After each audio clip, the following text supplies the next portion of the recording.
যৌনকর্মীদের শ্রমিক মর্যাদা পাওয়ার বিষয়টা নিয়ে আমি একটু ভাবছিলাম।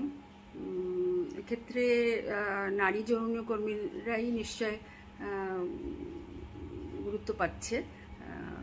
অধুনা জগতে পুরুষ যৌনকর্মীও আছে, কিন্তু সেটা নিয়ে হয়তো সমাজ ভাবছে না বা আমিও ভাবছি না। যৌনকর্মীদের জীবনযাপন নিয়ে আমার আসলে কোনো স্টাডি নেই, কোনো সভা সমিতিতে যাওয়ার অভিজ্ঞতাও নেই, কোনো এ বিষয়ে খুব বেশি লেখাও আমি পড়িনি। সুতরাং আমার বক্তব্য নিশ্চয়ই খুব অগভীর এবং আমার যথেষ্ট অজ্ঞতা আছে, কিন্তু তবু যেহেতু অনেক কিছু নিয়ে ভাবার চেষ্টা করি মানবিকতার দিক থেকে, এবং যেহেতু এই মুহূর্তে আমাদের দেশে এটা একটি খুব বার্নিং ইস্যু, সেই জন্যই আমার খুব হালকা পর্যায়ের ভাবনাগুলি বিষয়ে একটু বক্তব্য দিতে চাচ্ছি।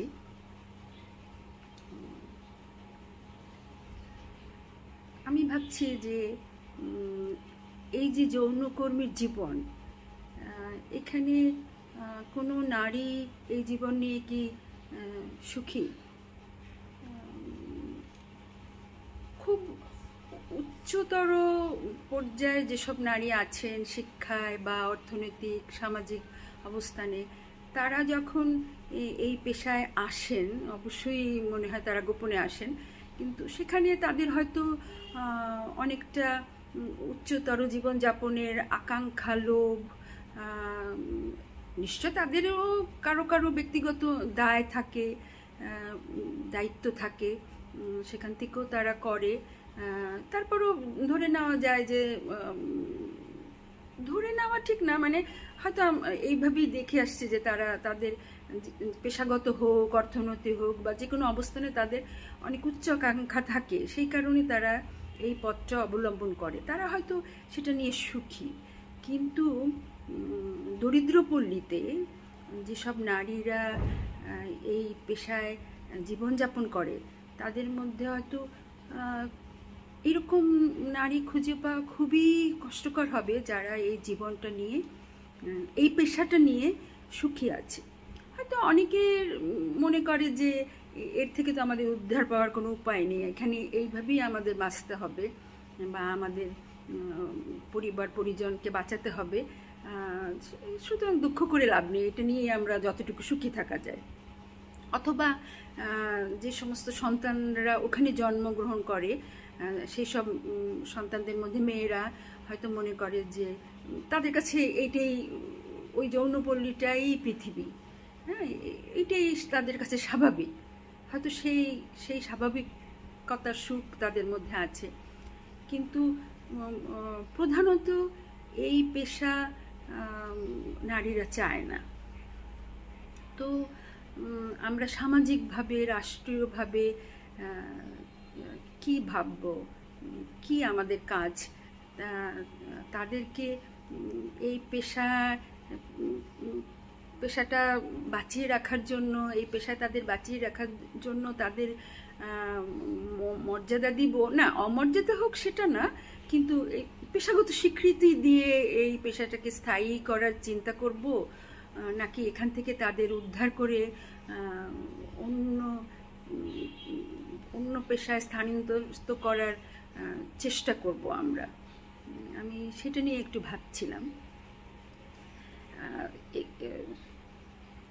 রাতারাতি তো এগুলি পরিবর্তন করা যায় না, সুতরাং যারা এই পেশা আছে, যারা এই ধরনের একটা নির্দিষ্ট পল্লীতে বসবাস করে, সেই পল্লীর আবাসন, তাদের খাদ্য, তাদের স্বাস্থ্য, তাদের সন্তানদের স্কুলিং, এই বিষয়ের উন্নয়নের নিশ্চয় প্রয়োজন আছে। যতদিনে এই পেশাকে আমরা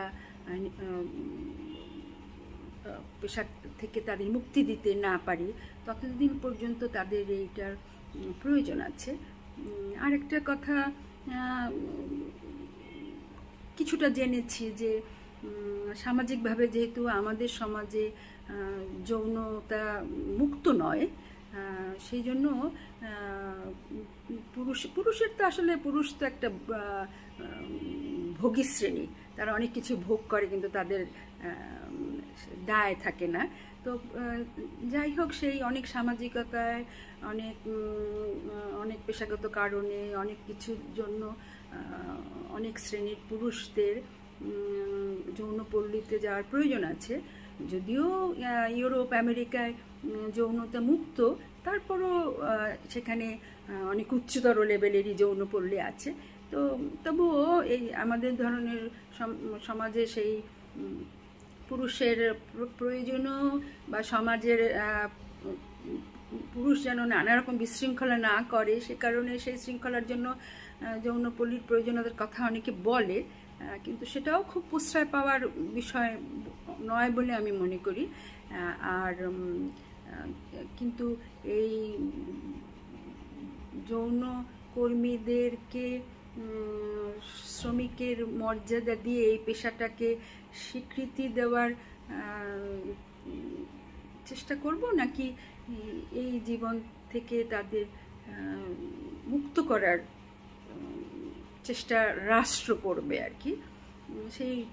এখানে আমার অজ্ঞতা আমি বারবার স্বীকার করছি, এবং যারা এই প্রতিবেদন দিয়েছে এদের পক্ষে কথা বলে তাদের নিশ্চয়ই অনেক গভীর স্টাডি আছে, তাদের অনেক যুক্তি আছে। আমার অজ্ঞতা যে তাদের সেই স্টাডি আমি পড়িনি, স্টাডি সম্বন্ধে আমি জানি না, তাদের যুক্তিগুলি আমি জানি না, নিশ্চয়ই আমার অজ্ঞতা আছে। কিন্তু আমি ভাবি যে এই পেশা থেকে নারীকে মুক্তি দিতে পারলে ভালো, মনে হয় ভালো। জানি না, যারা এই বিষয়ে অনেক জানেন তারা হয়তো আমার আবেদনকে নাকচ করতে পারেন। তবে আমি অবশ্যই কোনো ধর্মীয় সামাজিক নীতি নির্ধারণের থেকে বলছি না, ওই দিক থেকে আমি বলছি না।